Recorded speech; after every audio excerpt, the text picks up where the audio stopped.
W.H. Auden. Glad to hear it. It's his poem, Musée des Beaux-Arts, and was inspired by a visit to that French art museum and looking at the genre paintings of the Dutch masters. About suffering, they were never wrong, the old masters. How well they understood its human position, how it takes place while someone else is eating or opening a window or just walking dully along. How when the aged are reverently, passionately waiting for the miraculous birth, there always must be children who did not specially want it to happen, skating on a pond at the edge of the wood.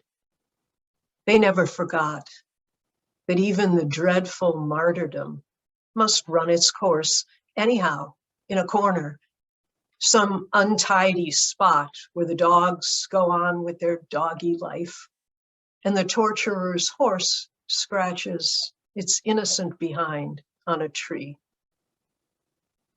In Bruegel's Icarus, for instance, how everything turns away quite leisurely from the disaster. The plowman may have heard the splash, the forsaken cry, but for him, it was not an important failure. The sun shone as it had to on the white legs disappearing into the green water, and the expensive, delicate ship that must have seen something amazing, a boy falling out of the sky, had somewhere to get to and sailed calmly on.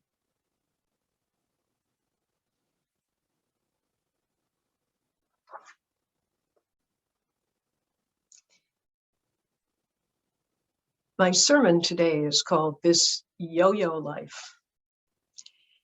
And I'll begin actually with another passage by another beloved writer. This, the Buddhist teacher Sharon Salzberg, wonderful woman, and from her best-known book, Loving Kindness. Sharon writes, some years ago, Joseph Goldstein and I went to Calcutta to visit one of our teachers, Deepa Ma. She was elderly, and it seemed important to visit her as soon as possible. As it happened, the only time we could visit was between teaching retreats on our way from one in Sweden to another in Australia. This meant that we would arrive in India during the monsoon season. The day after we got there, we went straight to Deepa Ma's home and stayed with her for the day. Outside, it was raining torrentially, but I was so happy to be with Deepa Ma again that I paid no attention to the tremendous downpour. When we left her at dusk, excuse me, and went down to the street, we discovered what happens in Calcutta after a long period of torrential rain. The sewers flood, overflow, and pour through the streets. Sewage mixed with rainwater was flowing perhaps 3 feet deep past the front of the house. We stood on the front step looking at the extraordinary scene. Since cabs and rickshaws couldn't move through such a flood, we would have to walk back to our hotel. Joseph, who is quite a bit taller than I am, commented, "This should be interesting." I thought, well, yes, if you're 6'3", it may be interesting. If you're my height, this is not going to be so interesting. We stepped off into the flood. It was absolutely horrible to be wading through that. The depth of it, the stench, things brushing against my legs in the twilight. When the sewers overflow in Calcutta, the rats are forced out as well, and they filled the streets. Desperate drowning rats bumped against my legs as we sloshed along. All of my senses, including my mind, were being assaulted by terrible, vile experiences. 4 or 5 days later, we arrived in Australia. A friend had gotten us tickets to a symphony at the Sydney Opera House, which is, as you probably know, a splendid architectural marvel built right on the harbor. Before the concert, she took us out to dinner at one of those elegant restaurants that perch high above the city and revolve as you eat. Sydney is a very beautiful place, and we enjoyed lovely sweeping vistas of it as we savored the meal of many delicious and well-presented courses.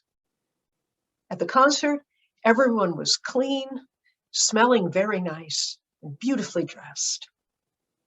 As we sat there listening to the wonderful music of Dvorak and Brahms, taking in pleasures through every sense door, I remembered Calcutta. What had happened to that reality?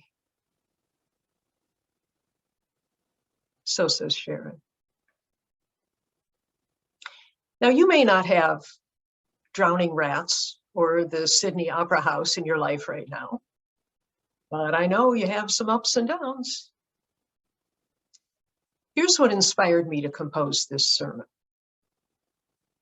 On a lovely day last May, I met my daughter Alice downtown to go shopping for her wedding dress. She and her darling fiance were going to be married in October in my backyard. This, in May, was the first day that we had spent together since before the pandemic, 14 months. I watched her try on lovely velvet dresses in rich colors. My beautiful little girl, all grown up. Between appointments, we walked by the lakeshore for about an hour, talking about everything imaginable. We hugged. We had a real conversation, unmediated by electronic devices, looking right into each other's eyes. We ended the glorious day by eating carryout together under the open hatchback of her car in a rooftop parking lot. The next morning, I woke up feeling truly happy for the first time since COVID came on the scene. And then, a few hours later, I had an ultrasound. And that, it turned out, was the beginning of my breast cancer diagnosis. I didn't know for sure just then, of course, what was happening. But I know what it means when they say, oh, could you get dressed and sit over there because the radiologist wants to talk to you? Yeah, I see I'm getting witness here. My mood changed radically from happiness to concern and anxiety, from my personal opera house to some scary looking rats. The rats eventually included months of doctor appointments, surgery, radiation treatment, and recovery from all of those. We did have that beautiful backyard wedding, and I'm doing pretty well these days, and the doctors say I'm going to be fine. Now, I like to do sermons on topics that are meaningful to me, hoping that at least some of you will also find them useful. And I often write about things that confuse or frighten me. Some people say you teach what you need to learn. I find that's often true. And since that May experience, I keep thinking how remarkably life can change from one moment to the next. This is true for everyone, no matter where you live, how old you are, how rich or poor, how lucky or unlucky. How can we help ourselves get through it all? How can we help others?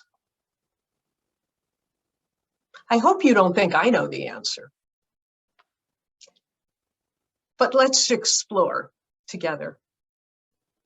Let's take a look at some of the ways we ride this yo-yo life. Many of us focus a lot on trying to control things. We don't like the helplessness that can come with sudden change. Who can blame us?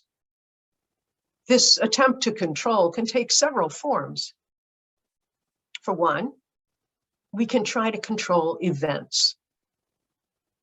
We take precautions, make predictions, set up systems and schedules and plan. I can relate. When life changes suddenly, I like to develop not only plan A and plan B, but plan C through double Z if I can.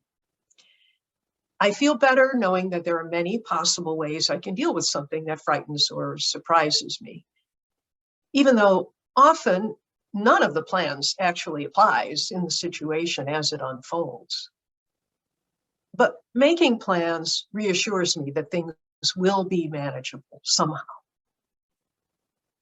It gets sticky, though, when we think that our planning can actually control events. It can't, of course. We can check the tire pressure before a car trip, but we can't remove all the nails from the road. We can eat right, exercise, and think pure thoughts, but we might get sick after all. I have always loved an old Red Fox routine where he talks about health food nuts at the end of their lives, lying in bed, dying of nothing. Some of us buy into the controllability of life pretty strongly, to the extent of causing harm to themselves and others.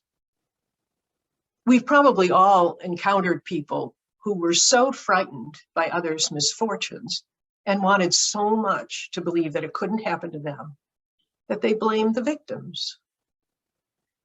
Many a sufferer has had to sit through lectures from family and friends about how they could have, should have prevented their troubles. I told you not to eat meat. Why were you out after dark? You should have known better. Don't do this, friends. It won't help anything. Blame won't protect you. You're creating an imaginary distance between yourself and the other person just when they need support and understanding. You won't have their woes anyway, but I guarantee you will have your own. There's another kind of control we sometimes try. Control of emotions, our own and others. Some of us do that a lot.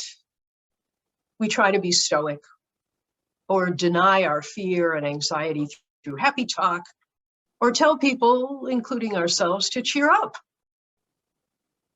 It's so hard to be patient with the constantly changing feelings that this yo-yo life brings. So we push them away, distract ourselves, act out, pretend. None of these is a bad thing, short term. Well, telling people to calm down or cheer up is pretty much always a bad thing. But our techniques for managing our own emotions have their place. It's sometimes useful to hold off on bursting into tears until, say, you leave the boss's office. But as a long-term strategy, ignoring, displacing, or repressing our emotions doesn't work. Emotions have lives of their own. They come and go, and sometimes we feel like we're just along for the ride. So maybe we get to the point where we recognize that while we can control some of our expressions of emotion, we can't really control the emotions themselves any more than we can control events. What then? Some of us turn to belief systems. Maybe in a sense we all turn to belief systems, since even nihilism and atheism are sets of beliefs about the unknowable. We can't control things, but maybe something else can.